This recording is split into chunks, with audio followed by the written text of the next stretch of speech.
Terkait lelang kepala sekolah yang dilakukan oleh pemerintah Kota Makassar, DPRD Kota menilai sebagai bentuk upaya dalam mencari figur kepala sekolah terbaik yang bebas pungli. Namun pihak DPRD Makassar meminta pemerintah kota untuk mengganti istilah lelang jabatan. Adanya lelang jabatan kepala sekolah yang digelar oleh pemerintah Kota Makassar dalam upaya pencarian figur kepala sekolah terbaik. Ketua Komisi DPRD Kota Makassar, Musakir Ali Jamil, menanggapi bahwa pada peraturan Permendiknas nomor 28 tahun 2010 tidak dikenal istilah lelang, melainkan disebut dengan rekrutmen kepala sekolah.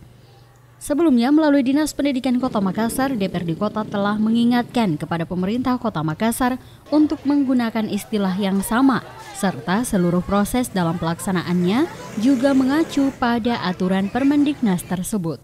Ia mengatakan proses dalam rekrutmen kepala sekolah ini dapat berjalan secara sportif sesuai apa yang diharapkan, dan ia meminta beberapa syarat utama untuk menjadi kepala sekolah harus dipenuhi, di antara calon Kepsek harus mempunyai karakter leadership dan juga kemampuan untuk manajerial dalam mengelola sekolah. Dalam aturan Permendiknas itu tidak dikenal dengan istilah lelang. Olehnya itu kita meminta Dinas Pendidikan untuk menggunakan kata sesuai dengan apa yang dalam aturannya itu yang kita sebut dengan rekrutmen calon kepala sekolah. Makanya kita berharap proses ini mengikuti apa yang kemudian menjadi acuannya di Permendiknas 2010 tersebut.